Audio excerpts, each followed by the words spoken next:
दोस्तों, हजरत ईसा अलैहिस्सलाम की वफात के बाद क़यामत को सिर्फ 40 साल रह जाएंगे।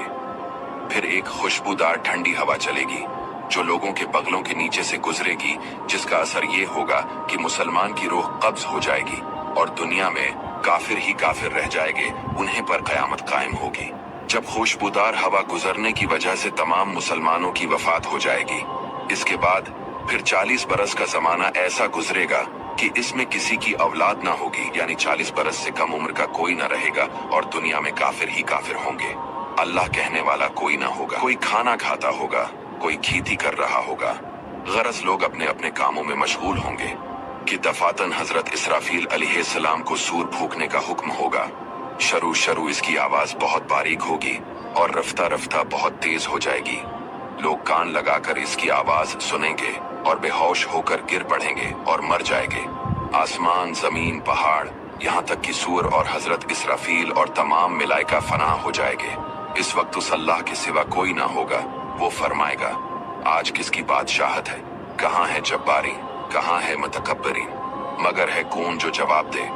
फिर खुद ही फरमाएगा, सिर्फ अल्लाह वाहिद की सल्तनत है। फिर जब अल्लाह ताला चाहेगा, हजरत इसराफील को दोबारा जिंदा फरमाएगा और सूर को पैदा करके दोबारा फूकने का हुक्म देगा। सूर फूकते ही तमाम अवलीन और आखिरीन मलाइका, इंसान, हैवानात और जिन मौजूद हो जाएंगे। सबसे पहले हुजूर सल्लल्लाहु अलैहि वसल्लम अपने कब्र मुबारक से यूं बरामद होंगे कि दाहिने हाथ में सिद्दीक़ अकबर का हाथ, बाएं हाथ में फारूकी आज़म। फिर मक्का और मदीना के मकाबिर में जितने मुसलमान दफन है, सबको अपने हमराह लेकर मैदान हशर में तशरीफ ले जाएंगे। ये मैदान हशर मल्की शाम की जमीन पर कायम होगा। इस दिन जमीन ताबने की होगी और आफताब एक मील के फैसले पर होगा।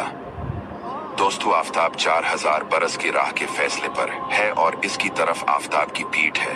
फिर भी जब सर के मुकाबिल आ जाता है, घर से बाहर निकलना दुश्वार हो जाता है। इस वक्त की एक मील के फैसले पर होगा।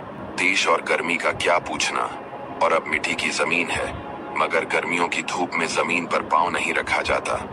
इस वक्त जब दाबने की होगी और इस कदर से पसीना निकलेगा, 70 गुज जमीन में जज्ब हो जाएगा। फिर जो पसीना जमीन ना पी सकेगी, वो ऊपर चढ़ेगा।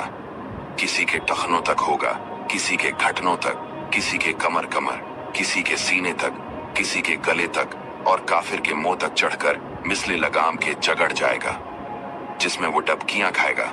जबानें सूख कर कांटा हो जाएंगी, बाजों की जबानें मुंह से बाहर निकल आ जाएंगी, दिल अबल कर गले को आ जाएंगे। जिसने चांदी सोने की ज़कात न दी होंगी, इस माल को खूब गर्म करके उसकी पेशानी पर दाग करेंगे, यहाँ तक कि लोगों का हिसाब खत्म हो। फिर बावजूद इन मुसीबतों के कोई किसी का परेशान हाल ना होगा। भाई से भाई भागेगा, माँ बाप औलाद से पीछा चढ़ाएंगे, बीबी बच्चे अलग जान चराएंगे।